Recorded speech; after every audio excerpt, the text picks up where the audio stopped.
오늘 본문은 예수님이 행하신 첫 표적에 관한 이야기의 종결 부분입니다. 저는 첫 표적의 숨은 의미라는 제목으로 하나님의 말씀을 함께 나누고자 합니다. 성경을 조금이라도 읽어보신 분들이라면 요한복음 2장 1절에서 11절에 걸친 이 이야기를 잘 알고 있을 것입니다. 너무도 익숙한 이야기죠. 저는 성경을 처음 읽는 분들에게 요한복음부터 먼저 읽어볼 것을 권하곤 합니다. 예수님이 성장하신 갈릴리 나사렛에서 얼마 떨어지지 않은 가나라는 마을에서 있었던 한 혼인잔치에서 예수님이 물을 포도주로 만드신 사건입니다. 19세기 영국의 낭만파 시인 바이런은 캠브리지 대학 재학 시절 이 사건의 영적 의미를 묻는 종교학 시험에 단 한 문장을 써내 만점을 받았다는 일화가 전해지고 있기도 하죠. 그 문장은 영어 7단어로 물이 그의 창조주를 보고 얼굴을 붉혔더라 였습니다. 사도 요한은 예수님이 행하신 많은 이적 중에 7개를 특별히 선별해서 자신의 복음서에 수록하였습니다. 사도는 표적이라는 말을 사용하였는데 표적은 초자연적인 이적이나 기적과 동의어임의 동시에 그 안에 하나님의 특별한 뜻이 계시되어 있는 아주 의미 있는 사건을 지칭합니다. 특히 어떤 것이든 처음에는 그만큼 의미가 부여되기 마련이죠. 성령께서 요한 사도에게 예수님이 행하신 첫 표적으로 가나의 혼인잔치 사건을 기억하게 하시고 이를 기록하게 하신 데에는 분명 어떤 이유가 있을 것입니다. 단순히 순서적으로 첫 번째 행하신 일이라는 것을 뛰어넘어 거기에 어떤 중요한 의미가 숨겨져 있는 것일까? 이것이 오늘 제가 여러분과 함께 살펴보고자 하는 것입니다.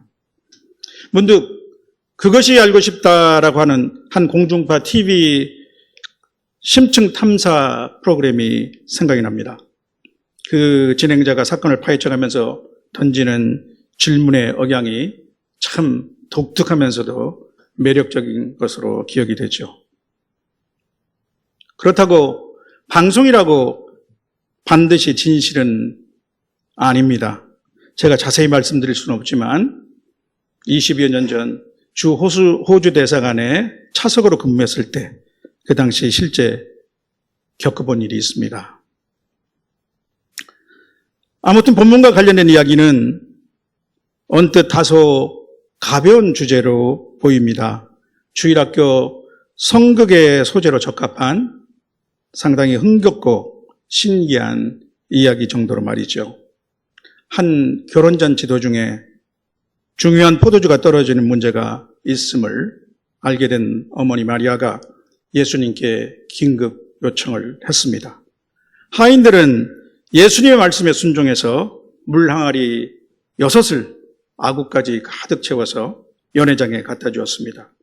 연회장이 그 물을 뜨는 순간 그 물이 포도주로, 그것도 지금까지 내놓은 포도주보다 훨씬 더 좋은 포도주로 바뀌었다는 것입니다.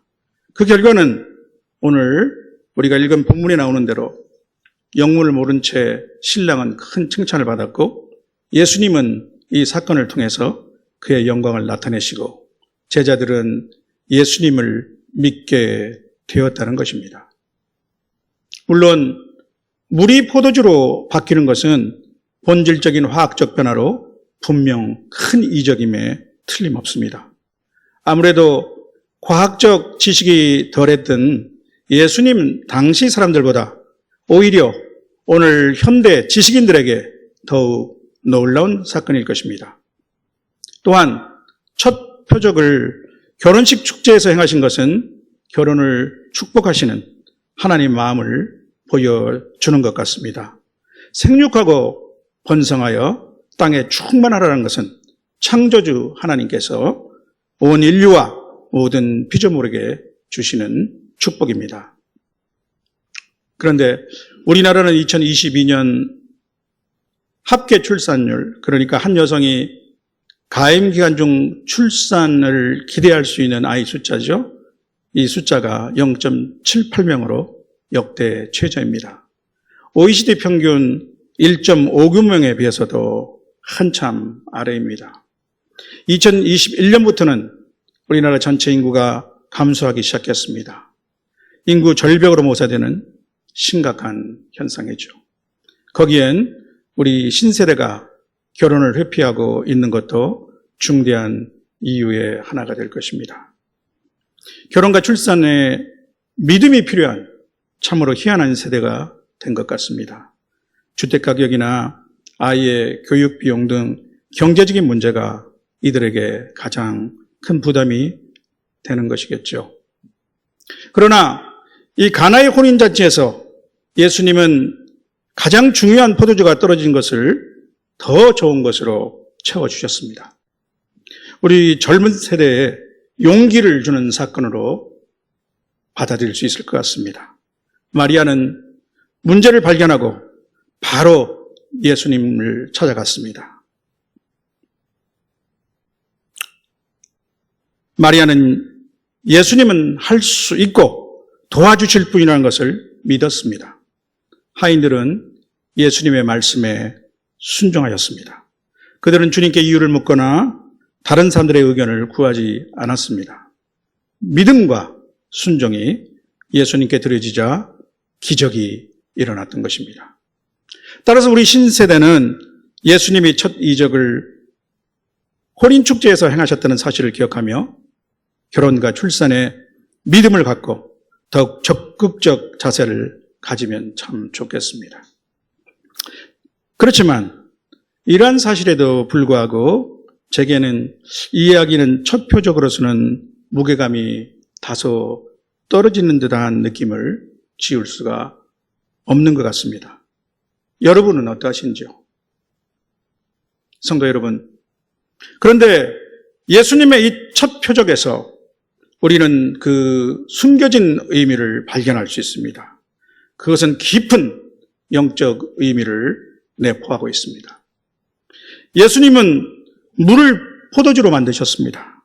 그것은 지금까지 그들이 맛보지 못한 새로운 포도주입니다.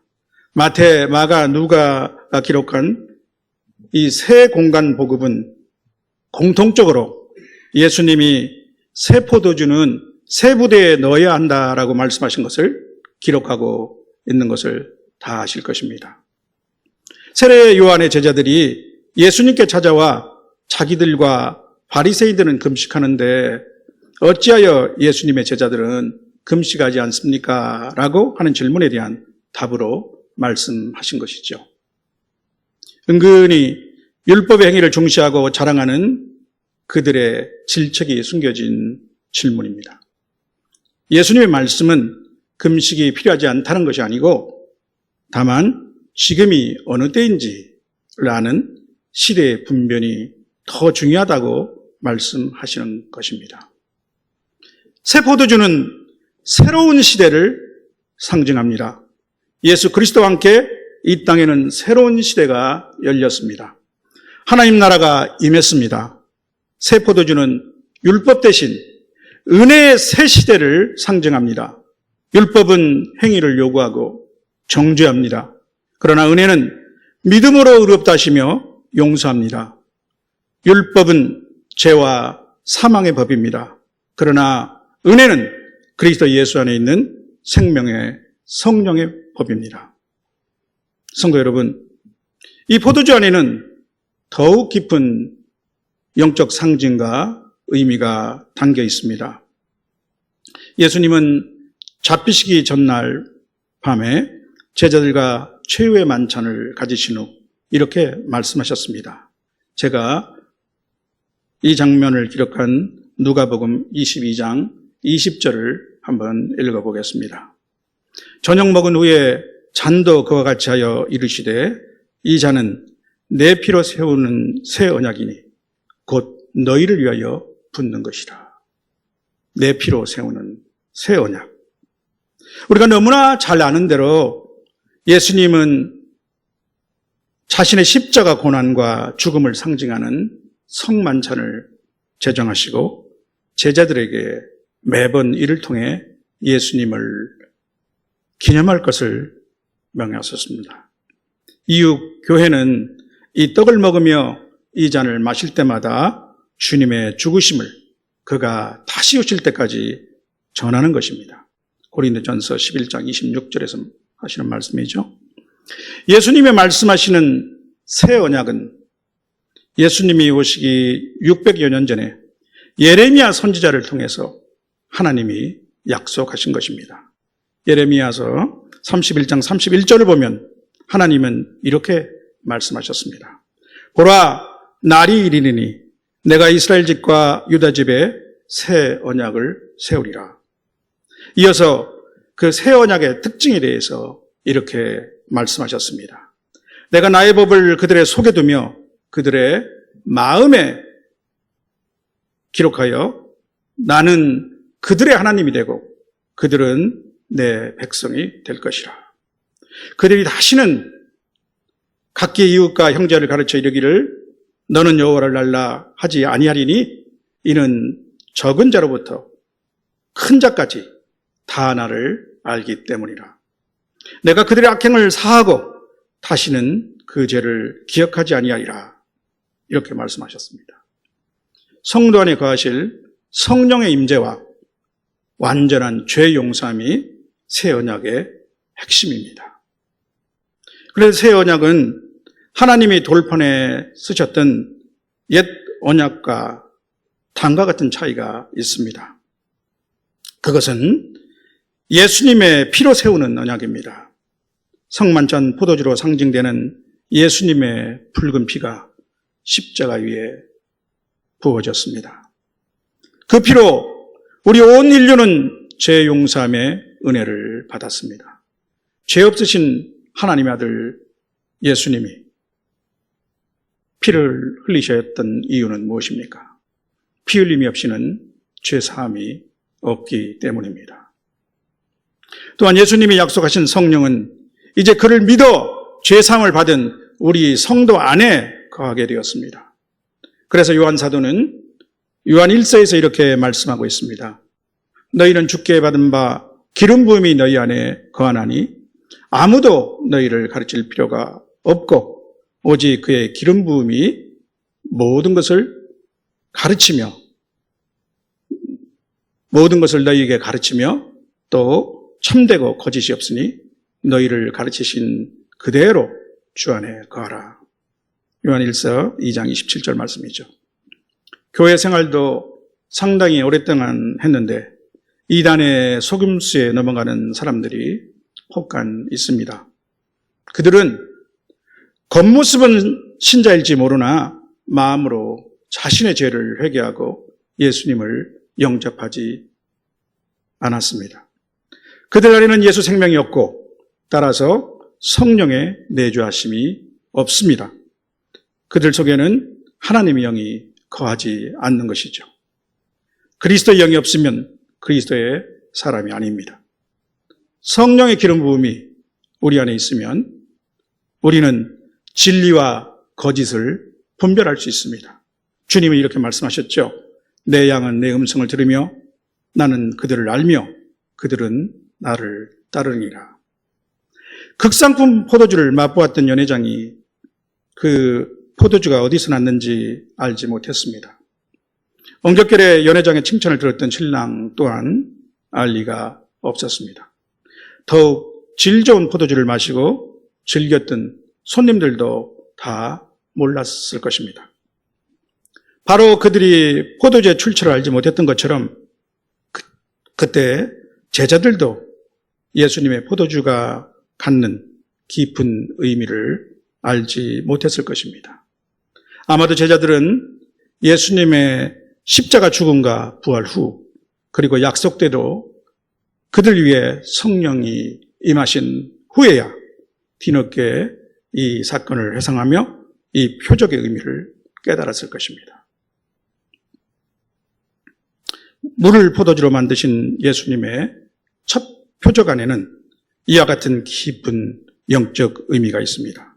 그것은 마침내 새 시대가 열렸음을 알리는 것입니다. 예수님의 보혈로 세우신 새 언약의 시대입니다. 성도 여러분, 예수님은 그의 첫 표적을 결혼잔치에서 행하셨습니다. 이제 혼인잔치라고 하면 우리 성도들에게는 퍼뜩 떠올릴 수 있는 한 장면이 있을 것입니다. 요한계시록에 나오는 어린 양의 혼인잔치입니다.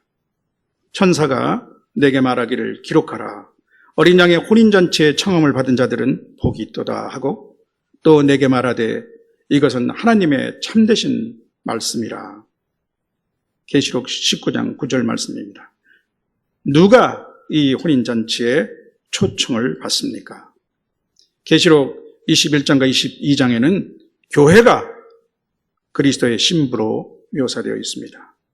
요한사도는 또한 계시록 21장에서 환상 중에 거룩한 성 새 예루살렘이 하나님으로부터 하늘에서 내려오는 것을 보고 신부가 남편을 위해 단장한 것 같더라 하면서 이 빛나고 아름다운 성의 모습을 상세히 묘사하기도 합니다. 물론 그때 교회는 지금같이 불완전한 상태가 아니라 새롭고 완전한 상태의 하나님의 교회입니다. 저명한 청교도 주석가 매튜 헨리의 표현에 의하면 그리스도와의 관계로 영광스러워지고 이제 그리스도의 형상으로 완전하게 되고 그리스도의 은혜와 사랑으로 빛나는 모습을 지닌 신부가 바로 하나님의 교회입니다. 바울 사도도 에베소에서 이렇게 말씀하고 계십니다. 교회를 사랑하시고 그 교회를 위하여 자신을 주신 그리스도가 물로 씻어 말씀으로 깨끗게 하사 거룩하게 하시고 자기 앞에 영광스러운 교회로 세우사 티나 주름 잡힌 것이나 이런 것들이 없이 거룩하고 흠이 없게 하려 하심이라. 이것이 장차 그리스도의 신부로 세워질 교회의 모습입니다. 교회를 이루는 우리 모든 성도들의 모습입니다. 성도 여러분, 이제 말씀을 정리하겠습니다. 우리는 물을 포도주로 만드신 이 첫 표적에 숨겨져 있는 영적 의미를 살펴보았습니다. 그것은 예수 그리스도와 함께 이 땅에 은혜의 시대가 시작되었음을 알리고 예수님의 십자가 배월로 새 언약이 세워질 것을 의미합니다. 이 새 언약은 돌판이 아니라 우리의 마음 안에 성령으로 새겨졌습니다. 가나의 혼인잔치는 또한 장차 있을 어린 양의 혼인잔치를 예표해 주기도 합니다. 그리스도의 신부는 거룩하고 흠이 없는 하나님의 교회입니다. 사랑하는 성도 여러분, 가나의 혼인잔치에 참여했던 사람들은 나중에 내온 더 좋은 포도주를 마시고 즐거워했습니다. 하지만 그들은 이 포도주가 어디서 났는지 알지 못했을 것입니다. 오직 예수님의 말씀에 순종해서 물떠온 하인들과 마리아와 그리고 한 5명 정도 되는 제자들만 이를 알았겠죠. 하나님 나라가 이미 이 땅에 임했지만 많은 사람들은 아직도 이를 알지 못하고 있습니다.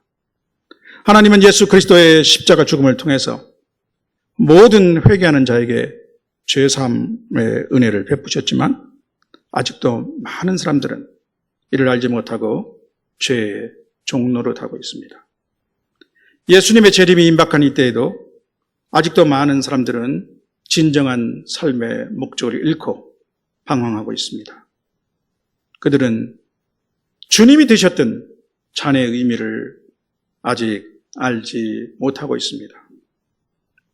이들에게 주님의 십자가 복음을 전파하고 하나님의 나라를 선포하는 것은 초대 교회부터 오늘날에 이르기까지 우리 성도들에게 맡겨진 가장 중요하고 소중한 사명입니다. 오늘 가나의 혼인잔치에서 물로 포도주를 만드신 예수님의 첫 표적의 의미를 되새겨보는 저와 여러분에게 다시 한번 복음 전파의 사명과 각오를 다짐하는 시간이 되시기를 주님의 이름으로 축원합니다. 아멘.